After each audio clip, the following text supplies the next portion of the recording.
On today's episode, I have a super in-depth conversation with Melissa Dean. Melissa Dean is a high school teacher from Canada. She currently teaches math and has taught math for many years, but she's also taught all the other things. She's one of the very unique guests that I've had where she's taught all the things in many of the grades in high school. Melissa is also the author of Unravel School, Reimagine Classrooms, Reinvent Assessment, and Revive Learning. In this conversation, we talk about what's the difference between grading and assessment. We also talk about what is the message that students are getting in math classes when we put a focus on assessment and grading so much. And also we talk about finding evidence of student learning in ways that do not require them to, it's not that they don't have to take a test, but using the evidence of learning to move on to the next.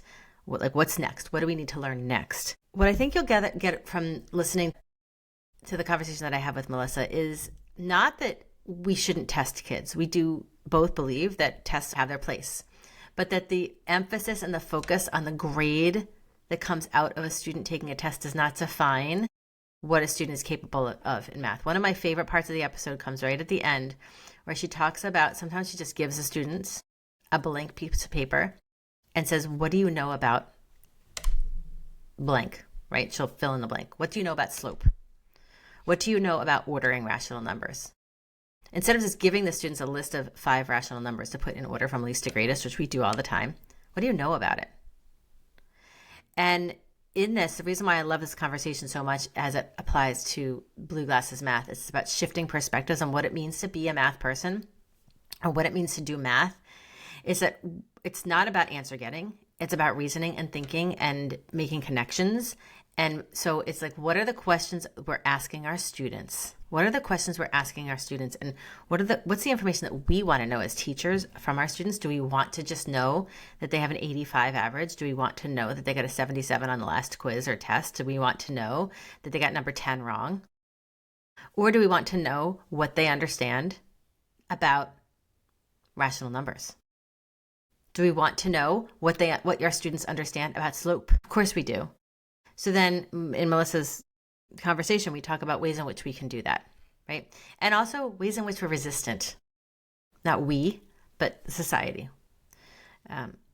So let's dive in. Welcome to Blue Glasses Math.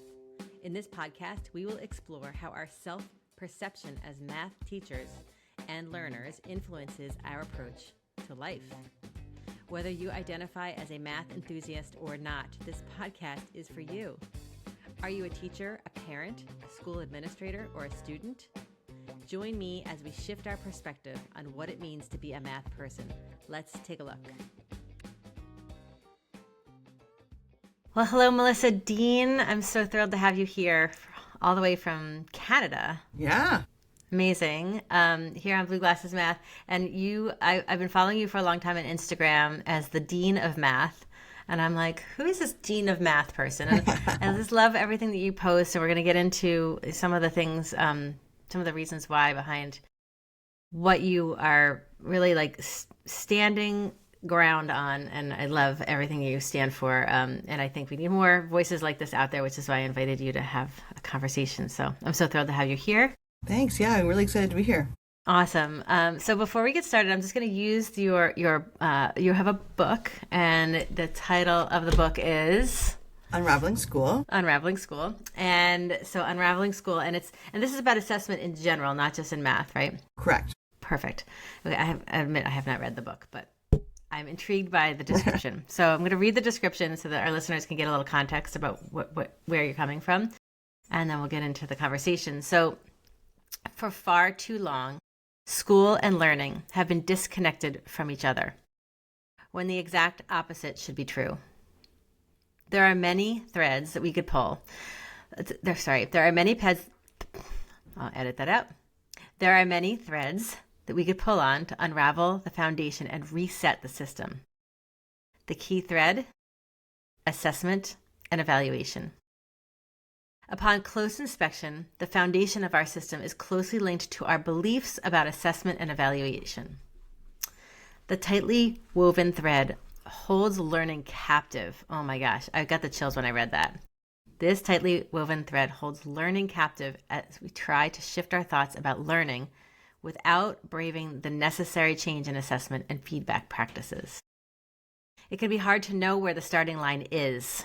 This book is a primer for starting to unravel assessment and evaluation and starting a journey towards free and open learning within your classroom. A couple things stood out to me there. The holding learning captive. And I see this all the time in schools when I'm working with teachers. I make a suggestion on how they can maybe shift their practice a little bit. And they'll say, yes, but the kids have to take the test. The test. I'm like, yes, and if you shift your practice, they're still going to be ready for the test. In fact, they'll be better off for it. But yeah, absolutely. Yeah. So I would start by asking my listeners to tell a little bit about their math story and what led them to this time in their career and their space. Mm-hmm, yeah. I was the typical elementary school student who memorized a lot of procedures, did a lot of steps. I thought math was sort of a dead subject of just all discovered already, and we just follow the rules. And to be honest, I wasn't particularly very good at it. I found it very stressful. I found it very like pressure to perform. I have to get good grades. I have to understand everything. I have to be fast at it. And I wasn't fast at it. But I did a really good job of kind of hiding how I felt most of the time. But needless to say, even though I studied science in university and did do university math, all through my high school career I studied math since I was going into the science track, but still carried that identity with me of I'm not good at math, this is really hard, and I equated the hardness with not being good at it because I equated the struggle that I felt with my own personal feelings about who I was as a learner. And so therefore, because it was a struggle that meant to me, I wasn't good at it. And so when I became a teacher, I intended to be a biology and English teacher, those were my two teaching subjects coming out of university, and somehow found myself through the wild and crazy ways things work in education as a grade 7 and 8 instrumental music band teacher. What? And grade 8 homeroom. So I do have a background in music. I played through high school and chose science over music when I did university. But because I had a background in music, I got hired for this band position. And then as part of the band position, I had to teach a grade 8 homeroom. And in the system in Ontario where I worked at the time, if you were a homeroom teacher, you taught everything. Oh. Math, science, history, geography, ELA, drama, grade. dance, all the things. Wow. And so I had to become a math teacher. And I had this pivotal moment. I talk about it in my book, and I often talk about it when I appear on people's podcasts. My pivotal moment came when I was standing at the front of my classroom holding a textbook, reading out the example problem, writing the example problem on the board, and my kids are just copying things down, and I looked out at them, and the look on their faces so closely mirrored how I had felt in math class that I just I almost dropped the textbook. I remember it so vividly, thinking there has to be a better way to do this. This is not working. I had built this classroom on all the things I thought math classrooms were supposed to run on. Tests, quizzes, time, pressure, be fast, get the right answer, half marks, all those things that we traditionally think of math. That's how I built my classroom because that's all I knew. And then I looked out at them and thought, what am I doing? I'm doing the thing that I touched my soul as a learner that made me feel unworthy in the classroom. And so I set out on a journey on my own, essentially, to realize there has to be a better way to teach math. That was more about humanity and about understanding what we're doing and not just memorizing things. And so that's where I started. That was, oh gosh, close to 20 years, well, no, maybe more like 15 years ago now. I started this journey on my own to really reimagine things, and And as part of that journey, have really landed on recognizing that the elephant in the room that a lot of math classes are built on is our assessment practices. And I think that's true for every. I've taught K through 12. I've been an English teacher. I've been a science teacher. I've been a geography teacher. I've been an ELA teacher. I've been a special education teacher. I've been a music teacher. I've been a lot of different kinds of teachers. Every classroom runs on the same foundation, but I have noticed that in my experience, especially now I teach high school math right now, the high school math classroom in particular, upper level math classrooms, maybe like 7 up through 12, are so built on what we believe around traditional assessment mathematics, like traditional assessment practices. And that's where I stand, in the journey of how do we fix the, not how do we fix the problem, but how do we move forward as a profession? How do we move forward as educators? How do we make progress? We have to look at what we believe about gathering information about what students know and how we do that and how that's impacting our students.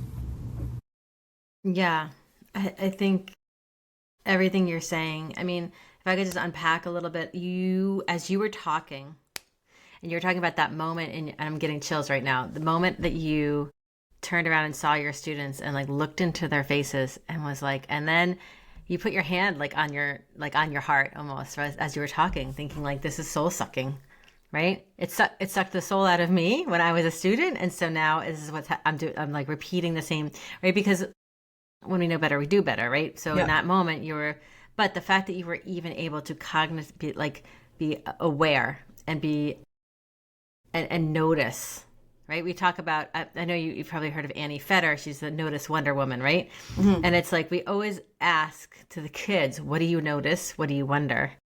But I think in that moment you were noticing and you continue to wonder. Yeah. Right? It's like you noticed, this is not what I want my legend to be. Exactly. I don't want to be that teacher that's reading from the book. Yeah.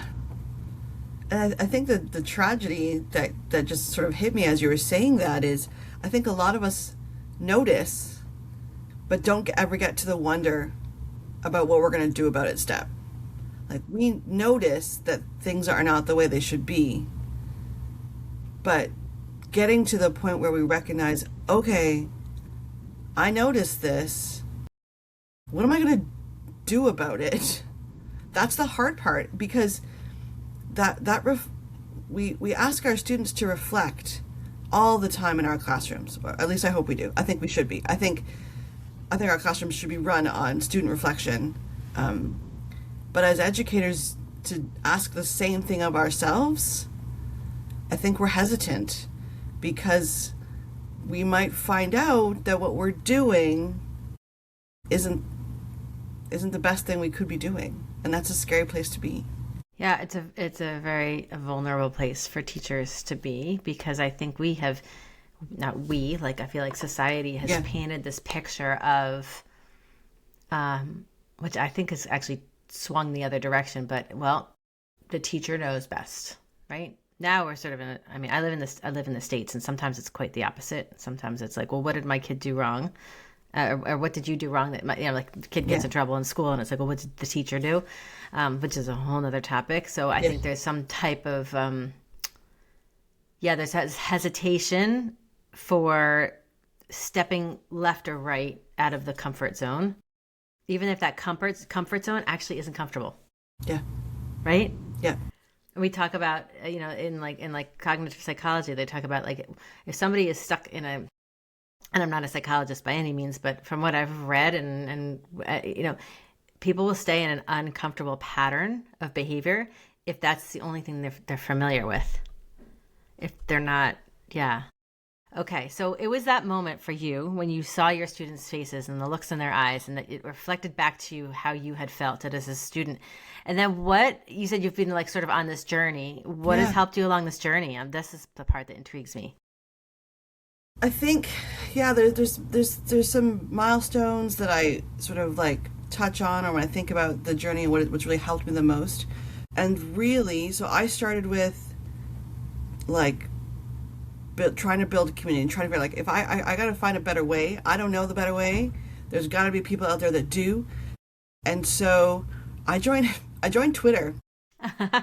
And so Twitter was I'm only laughing because same thing. I mean, yeah, similar, like, right? I joined the Twitter community, and because the big piece for me about my transformation has been about having a community of educators around me that spurred me on, that questioned that unapologetically caused me to question my practice, and then that teased at that, well, what about this, or what about this, or what do you think about this, and asked me those reflective questions, led me to resources.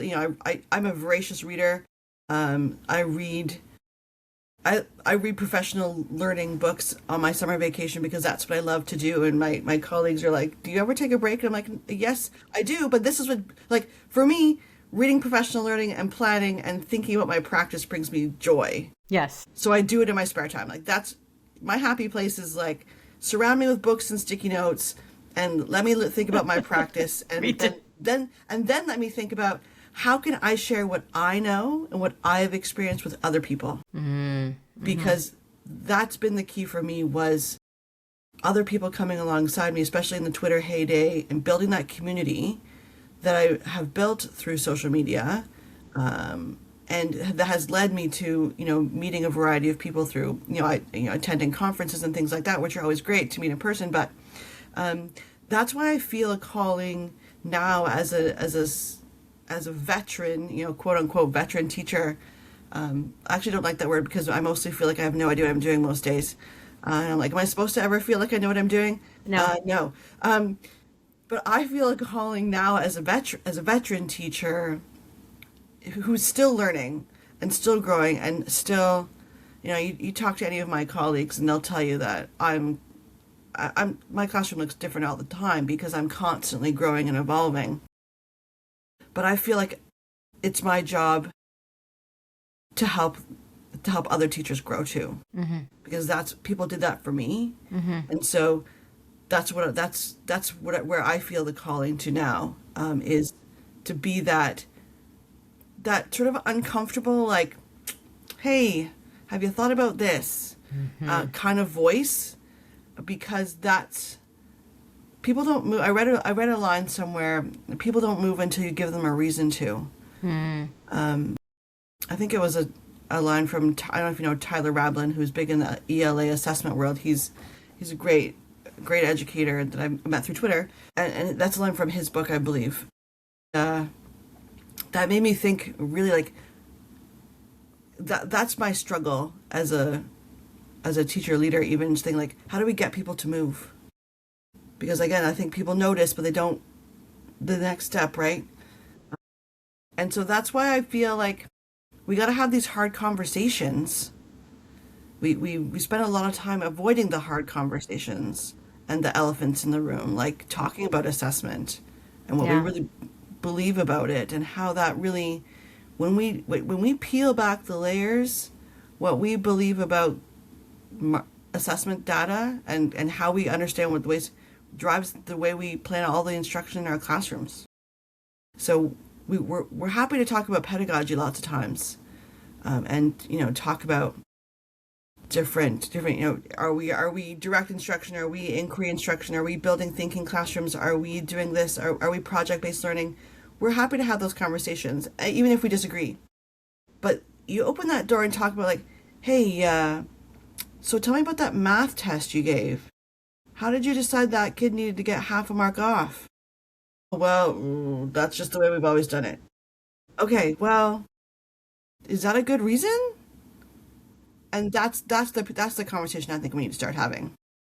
Yeah. All right. So let's go there next. So, I remember as a high school student, I did take calculus in high school, and I remember being around my parents' dining room table with my friends, my high school friends, and some of them are probably listening to this right now. And we would have calculus parties. My father called it a calculus party. Love it. It was not a party. It was not fun. The only good part about it was Doritos, because my mom would know how to, like, fill us up with junk food. But it was always at my house for some reason. And we would have these calculus parties, and it would be like the graphing calculators are out, and the graph paper, and the notebooks and the books, and, like, you were saying a minute ago about community, like that community was so, and those are some of my best friends to this day, not because of the math, but well, maybe it was because of the math, but it was just because we were like just hunkering down together. Yeah. But it was like, and even I see with my own son, who's a junior in high school, I see it's not obsession. That's not a nice word. He is driven to that A or that B, right? And at any cost. And I'm like, it's soul crushing. Because as a teacher, I'm like, I want him to do well. I want him to believe in himself. But I don't want him to do it just because he's trying to achieve that grade. Yeah. And so, you said, so in your book description, you said assessment holds learning captive. And I guess my question is, how do you feel like it holds us captive? Yeah. We have built a system. We have this system built on reward and points. Our kids will, and I see it in my own kids. I have a daughter in 10th grade and a son in 7th grade. Where I see students who are so paralyzed by the thought of what their numerical score is going to be that they're unwilling to take the risk of actually learning something. Because learning is messy. Learning is hard. It requires a change in your brain. In order to do it, you have to be vulnerable, you have to take risks, you have to admit you don't know something, because if you think you know it, you're not learning anything. You have to put yourself in that uncomfortable position of being willing to say, this is something I don't know, I need to do something, and I need to do something with it. But we are so beholden, I gotta get that A, I gotta get a good mark, that we don't want to engage. Like, learning is such a creative process, even in mathematics classrooms. Learning is creativity, it's critical thinking, it's those things, right? But I see students every day who are so beholden to what they think that report card grade is gonna say, they don't want to step outside that box. They just want to be like, tell me the steps, tell me exactly what to do, I will copy it down, then I will tell it to you back. Great. So you can memorize things. I actually had this conversation with a student in class yesterday who said to me, well, I can do all the steps, but I can't explain it to you. I was like, well, so I questioned him on it and said, do you actually know it? Well, I have it memorized, but is that the same thing as knowing it? Well, I can't really tell you it. I'm like, well, then I would push back to you and say you haven't learned it. And so the way we have built this little box around the pressure to perform means that most kids don't actually experience learning. They experience taking in information and maybe doing something with it, but they're not willing to step outside that little space and take a risk and really engage in real learning. So that's why I think stepping back all the way back to thinking about, like, what is actually our job as educators when it comes to gathering evidence of learning. And that's because that's why I use that phrase. I talk about it all the time in my classroom, and I try to use it on social media as well. Like, I don't take in work, I don't grade, I don't mark. I gather evidence of your learning. We are curators of learning, right? You do something, we gather it together, we look at the evidence before us, and then yes, I do. Like, I still work. I work in the system. I got to put a number on it at the end. That's the only time my students ever see a number is on their report card. Throughout the learning journey, we see this is where you are. Here's the evidence in front of us. Now, what are you going to do? What do we need to do next? What's your next step? How do I help you do that next step? And that, changing that language from you have to do this assignment, this quiz, this test, to what ways can you show me what you know, means that the kids ask me more questions about how do I demonstrate my learning on this, and not what's my grade on this? How do I get a better grade?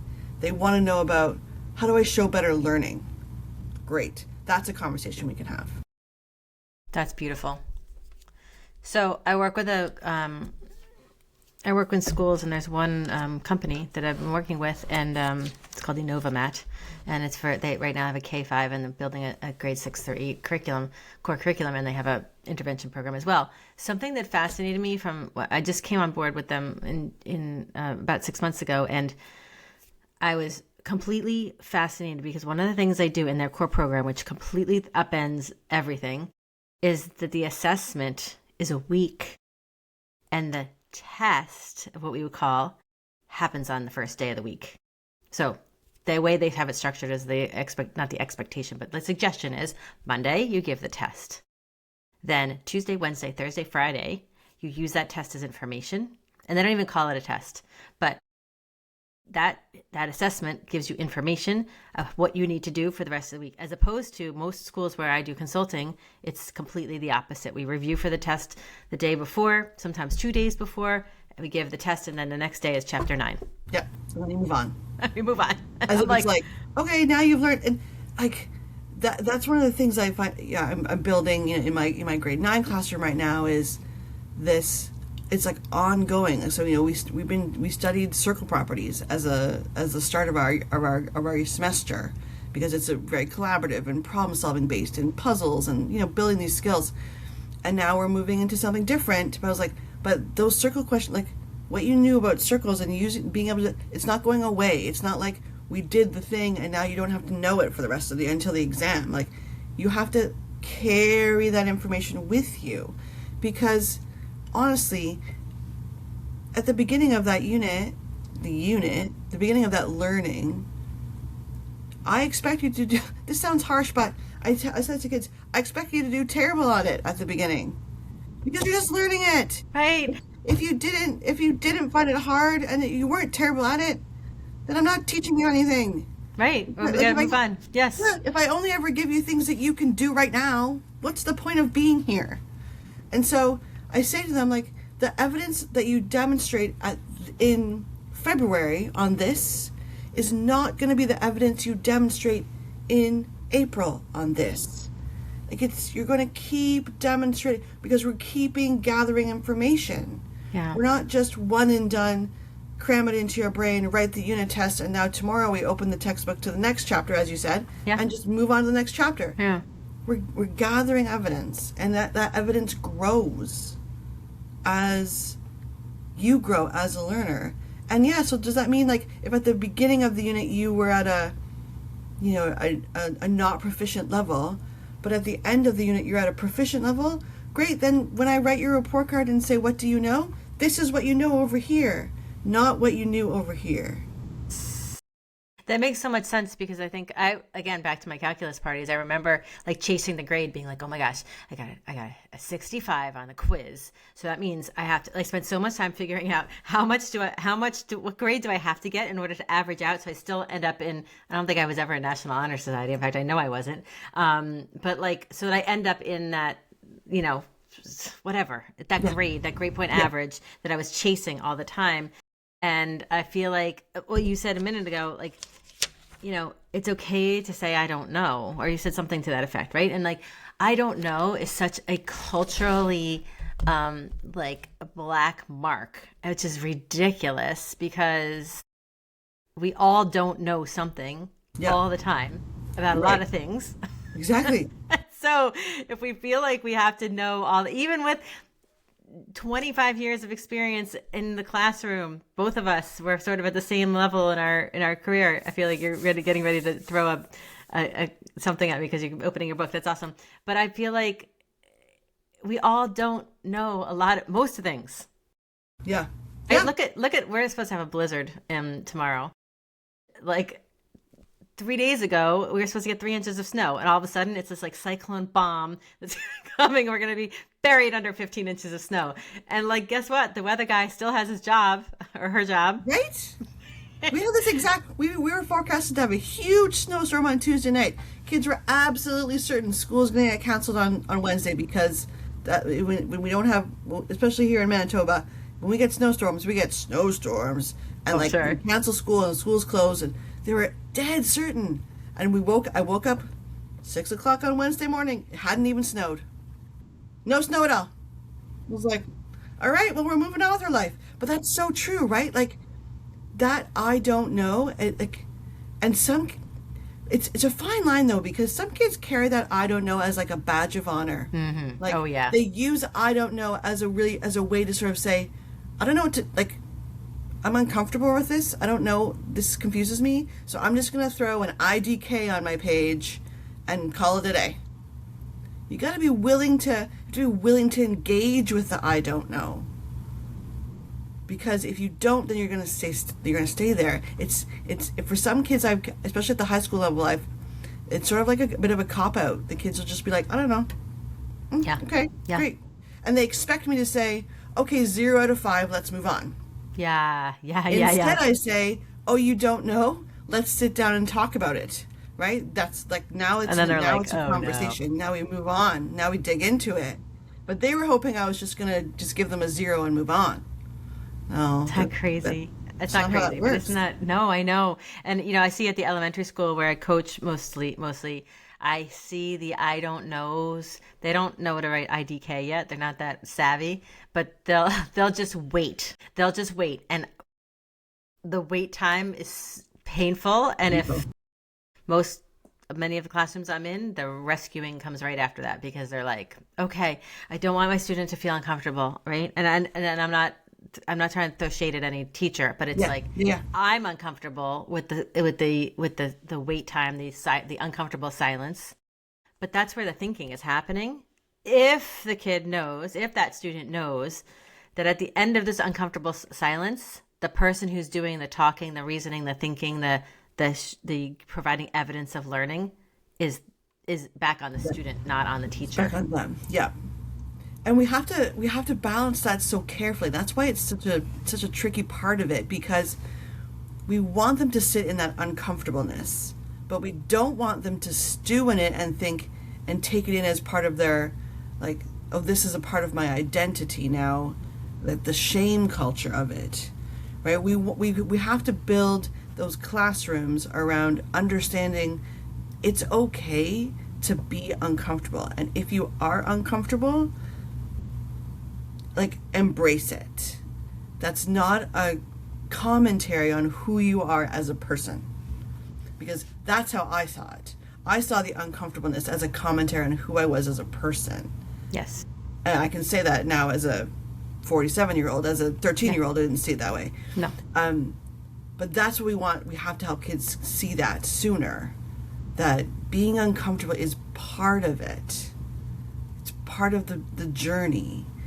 And if you don't ever experience that, then you're doing yourself a disservice. And I think we do our students a disservice by not letting them feel that. Yeah. Just sit in it a little bit. Yeah. And you're right. It is a balance, because as you're talking, I'm thinking, so what are some other things that kids learn? I mean, riding a bike is like the easiest example, but I'm thinking of even skiing or snowboarding or something, And I look at, like, right now we're in the middle of the Winter Olympics, right? So I'm watching these athletes and I'm thinking, last night I was watching the half pipe where they go like, I mean, it's like, it's wild. These people are incredibly brave. And I'm like, one of the athletes they were showing, he did not grow up someplace where it snowed, and he had built this whole thing. They showed when he was like 12 years old, he had built this whole system in the backyard of things that he could like ski on, right? But just like slide on the skis. So he had the skis on. There was no snow on the ground, and I'm like, how many times did that kid fall? And here he is now. I forget his name. I'm pretty sure he won the silver, or he was in contention for the silver. And I'm thinking, here he is in the World Olympics. Multiple times he must have thought, I don't know how to do this. Yeah. But yet, I mean, I know the Olympic athletes are a whole other breed of human, which is why they're doing what they're doing. And it's like, we're not trying to make these kids, every single student in our class, be an Olympic athlete. That's in math. That's not what we're going for. And it's like, at what point, what are the things a teacher can do in a classroom? I think that's the question I want to go to next, is like that you mentioned the word identity, right? It's like giving students that opportunity to like know that it is safe and 100% normal to be uncomfortable when you're learning something new, and that there's nothing wrong with them. Yeah. And I think that comes back to the way we respond to our students' evidence of learning. Yes. That's why I struggle with, like the X's and the red pens and the zeros and the half marks and the, like, we are so focused when kids give us evidence of learning on what they don't know and not enough on what do they know. Because some kids know something about most of the things you're asking them. Yes. So we need to highlight for them, we need to use that asset-based language and say, okay, here's the evidence you've presented. Here's what you know. And then go, and now this is where we need to go next.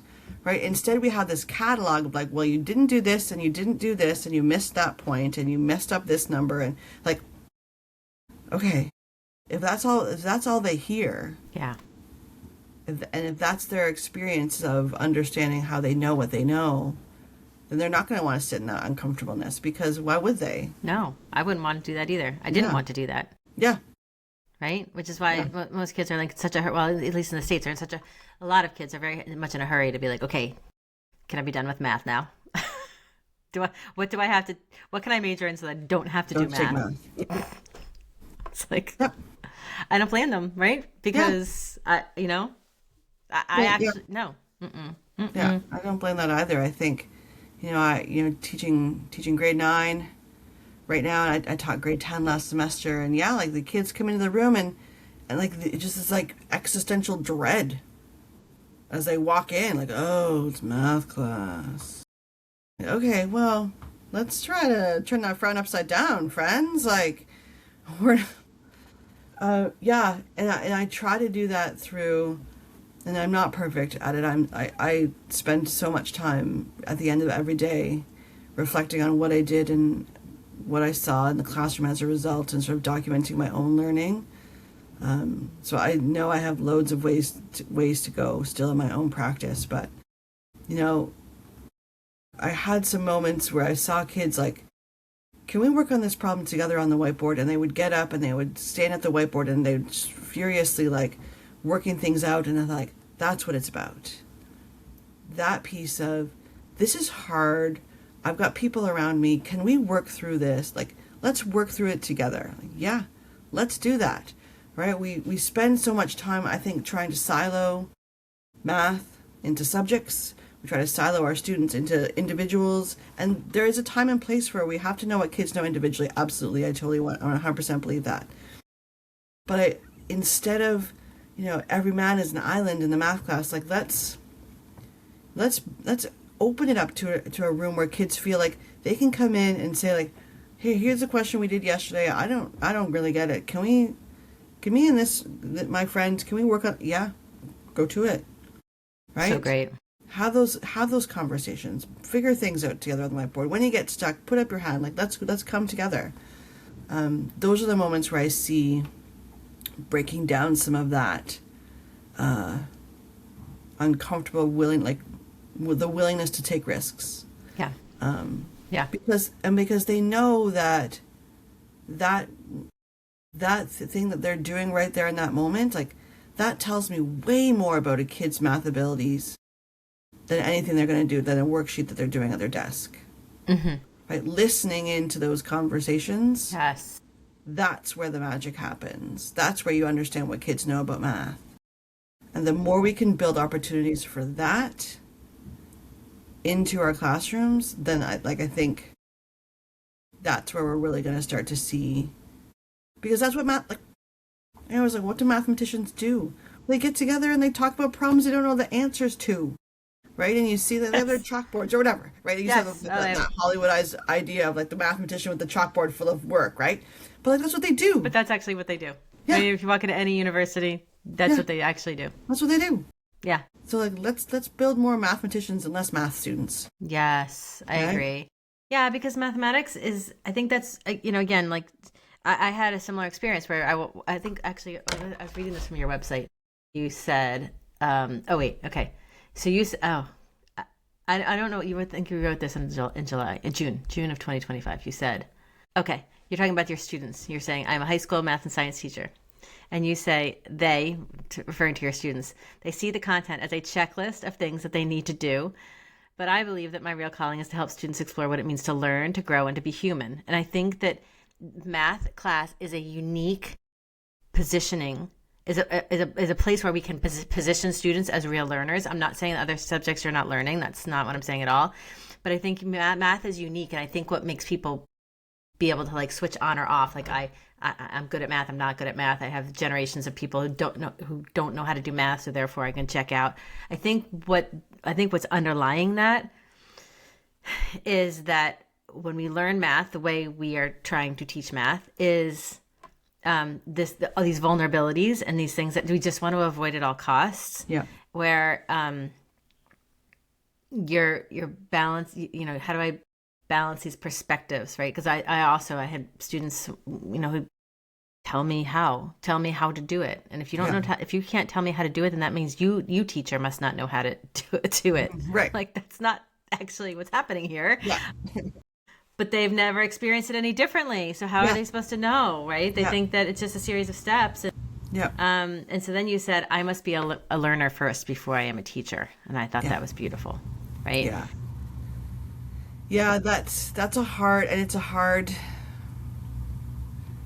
a shift in mindset around what we do, because I think ultimately I tell my kids, I teach 11 biology right now and 9 math this semester, and I say to them it's my job, I'm your math teacher, but ultimately I'm here to help you become better human beings. I happen to do that through the content of math. That's what we talk about. But ultimately my job is to help you be a better person and to understand how to learn and grow. And that means we do a lot of things that are non-traditional math classroom things. And even in my biology, even in when I was an ELA teacher, right? The amount of times I ask kids to,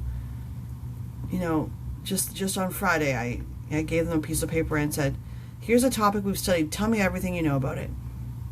What do you mean? Tell me what you know. What do you know about ordering numbers on a number line? Mm-hmm. Right?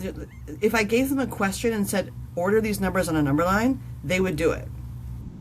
But when I say to them, tell me what you know about it. Yes, I love that question. They're like, deer in a headlights. I don't know what you mean. Oh, what do you know? I ask my kids that question as assessments all the time. When last semester I had a grade 10 pre-cal class. It was we're talking about slope. Everything's about slope in that course. And so one day I gave my kids a piece of paper partway through some learning and just said, tell me what you know about slope. Could they find the slope of a graph if I gave them a question? Absolutely. But I said to them, tell me what you know. They're like, okay. And that's the part we need to work on. Yes. That tells me what you are as what you know as a math learner. That tells me, okay, you can memorize the steps and you recognize the slope formula. You've memorized it somewhere back here and you sort of spit it out at me and you can do the math. Yeah. But do you know the math? Can you actually tell me what it actually is? And you get so much information about that. Yeah. And I heard you say a few minutes ago, the listening in, right? The listening and the being a learner first of your students, right? You're not, and I think that I think that we as a society in general need to support teachers in this work. And, you and I are the types of people who read professional learning books on our summer vacations, and that's what we do because we enjoy that. Not every teacher enjoys that, and that's totally cool. Everybody's, Absolutely. And where was I going with this? You also reached out to a community, right? You knew you wanted more. You knew there must be people out there who are thinking like me. I'm going on Twitter and I'm going to find people. And you did. And that community has been amazing over the past years, right? Not every teacher is going to do that. So it's we got to create these, because I keep hearing this about community, right? I've heard it from every person who's come on this podcast, actually. I'm like, what was it that pushed the needle forward for you?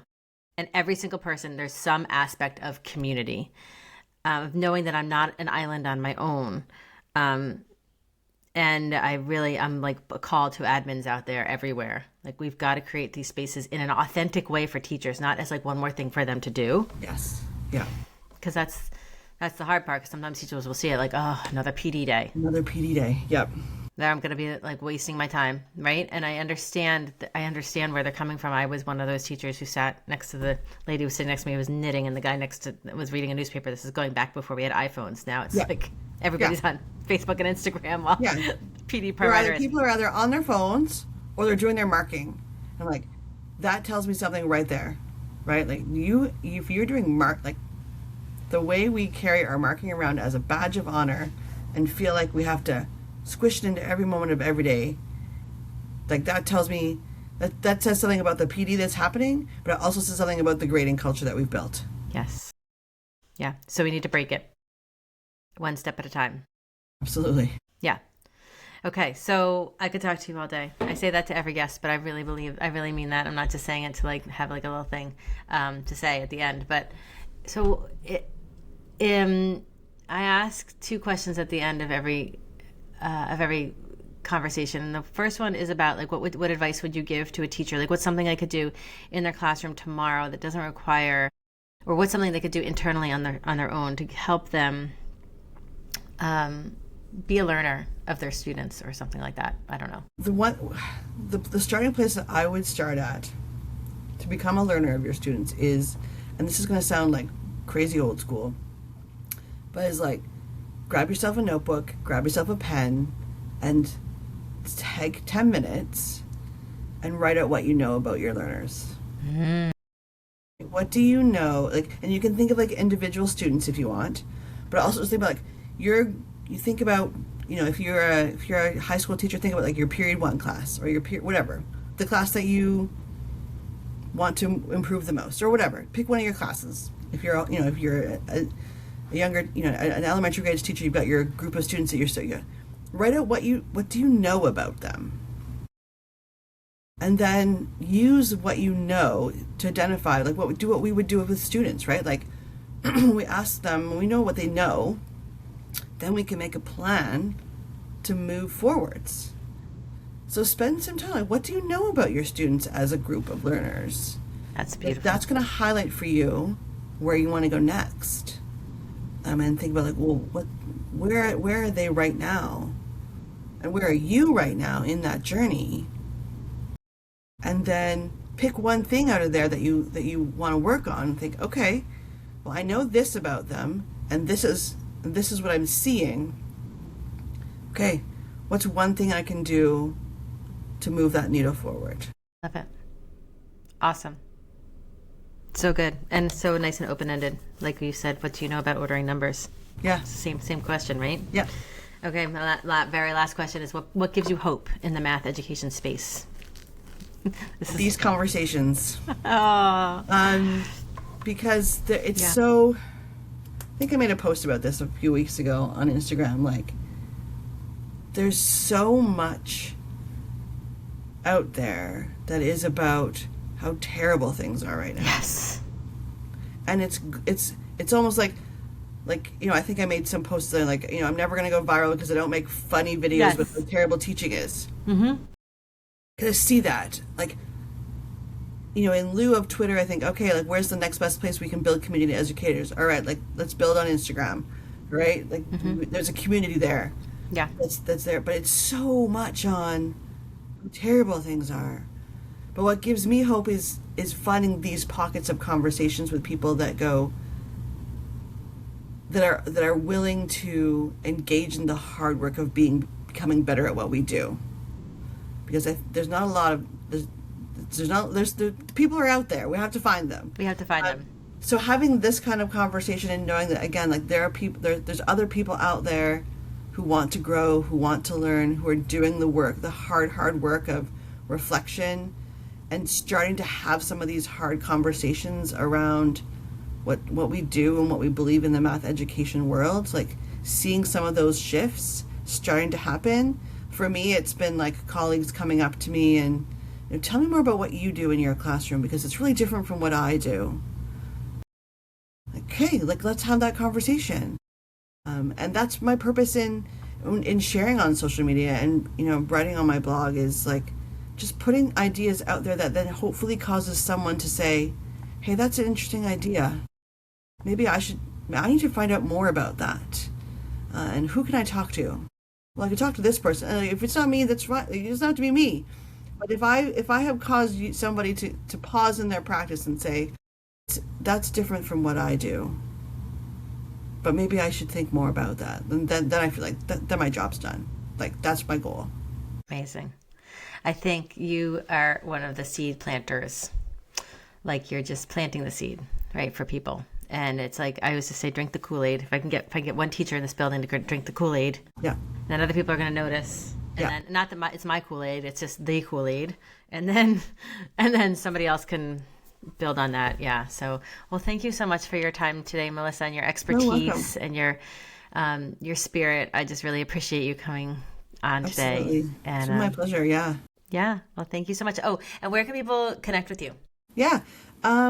So they can connect with me on Instagram. My account now is Melissa at Melissa Dean, all one word together. Or sorry, at Melissa Lynn Dean. So I used to be under the Dean of Math, but I've shifted a little bit. So Melissa LYNNEDEAN. Okay. That's a great place to find me. I also have a Substack, Dean of Math. It's called Unraveling, deanofmath.substack.com. You can find me there. I am absolutely somebody who adores having conversations with people. So if you want, send me a DM, fire me a message off at my blog. Like, let's have a conversation. Like, that's what I'm here for. Amazing. Thank you, Melissa, for being part of this amazing community. Absolutely, my pleasure. I wish you well. Thank you. I'm Pam Brett. Thank you so much for joining me on this episode of Blue Glasses Math. Please follow me wherever you get your podcasts and follow along on the conversation on Instagram. And remember, being a math person is all just a matter of perspective.